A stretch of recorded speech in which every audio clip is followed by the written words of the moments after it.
Assalamualaikum warahmatullahi wabarakatuh. Tadi pagi yang saya jelaskan adalah logikanya, intelektualnya. Saya tidak lagi menjelaskan secara logika, tapi saya ingin masuk ke dalam rasa. Dimensi yang selama ini orang sering terlupa.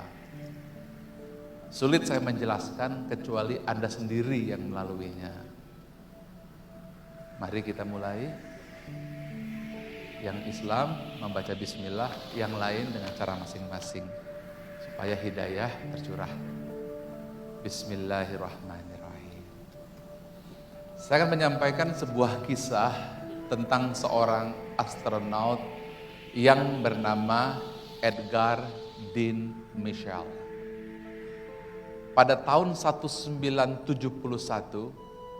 dengan Apollo ke-14, dia menjadi orang ke-6 yang mendaratkan kakinya di bulan. Apa yang membuat kisah ini istimewa adalah perjalanan beliau yang telah berhasil membuat dirinya berubah terhadap kehidupan. Dulu ia orang yang penuh dengan ilmu pengetahuan, semua serba logika. Tetapi di alam semesta sana, ketika dirinya berada di luar angkasa, ia melihat dirinya hanyalah kecil laksana debu. Bahkan ia melihat bahwa alam semesta adalah bagian yang terikat menjadi satu yang tak dapat dipisah-pisahkan. Ia melihat Merkurius, Venus, Bumi, Mars, Jupiter, Saturnus, Uranus, Neptunus, dan Pluto, serta bintang-bintang Alpha Centauri, Epsilon Eridani, semuanya membuat dia sadar bahwa bumi yang ditinggali ini bukanlah ciptaan yang kebetulan. Ketika Merkurius merah membara, Pluto hitam legam, Venus, Saturnus merah yang tiada kehidupan, ia melihat bumi yang berwarna biru kehijauan. Di situ ia sadar, di situ sebuah kehidupan yang bukan kebetulan.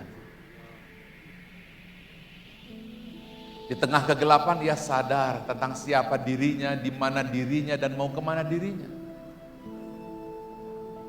Setelah ia kembali ke bumi, cara pandangnya berubah, mindsetnya berubah, soul setnya berubah. Dia sadar kini tentang siapa dirinya, di mana dirinya, dan mau kemana dirinya. Fenomena ini mengingatkan kisah Nabi Muhammad SAW yang senantiasa membaca surat Ali Imran sebelum Qiyamul Lail.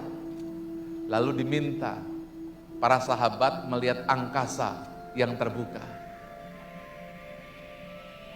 Lalu Nabi sebelum memasuki kota suci Mekah, di tengah malam jam 3 bersama sahabat, dia sengaja berjalan di pinggir kota Mekah, melihat bintang-bintang di angkasa sebelum ia dekat ke Ka'bah. Dilihatnya alam semesta. Bahkan fenomena bagaimana Tuhan mengajar Nabi ketika Tuhan mengatakan, afala yanzuruna ilal ibili kaifa khuliqat wa ilas samai kaifa rufi'at wa ilal jibali kaifa nusibat wa ilal ardi kaifa sutihat fazakir innama anta muzakir. Nabi sedang naik unta, lalu turun ayat, Muhammad, tidak kau lihat bagaimana unta diciptakan? Muhammad melihat unta itu, langit ditinggikan, gunung ditegakkan, dan bumi dihamparkan. Baru ayatnya, fazakir innama anta muzakir. Itulah sebabnya mengapa saya harus bersusah payah mempergunakan multimedia yang nomor 1 di Indonesia, bintang-bintang dan lain, ditinggikan sailing ini, tidak lain hanya untuk membawa pengalaman. Karena saya tidak bisa membawa Bapak Ibu terbang ke angkasa. Namun, mudah-mudahan hati kitalah yang terbang ke angkasa, supaya kita tahu siapa diri kita, di mana diri kita, dan mau kemana kita. Allah mengatakan sanurihim ayatina fil afaq. Aku tunjukkan tanda-tanda kekuasaan kami di segenap penjuru langit dan nanti siang di dalam diri kita sendiri. Are you ready for that? Tidak ada gunung Tursina pecah, tidak laut merah terbelah. Yang ada adalah Iqra bismi rabbika. Pak Iman akan mengajak Anda jalan-jalan terbang ke angkasa dan Anda mendekat saja kepada Allah. Mudah-mudahan hati Anda yang disentuh olehnya. Ini hanyalah asbab, tetapi Allah yang memberikan akibat kepada Anda. Kita mulai Al-Fatihah. Sanurihim ayatina fil afaq wa fi anfusihim hatta yatabayyana lahum annahul haqq.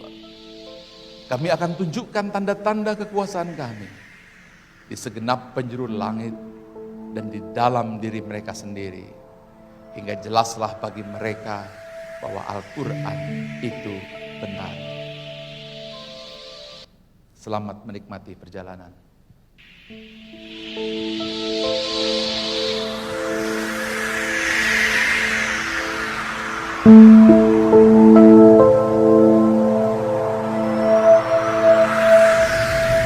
Saat ini kita sedang berada di Houston, Texas, di NASA, tempat pelatihan para astronot. Disinilah mereka berlatih sebelum terbang ke angkasa.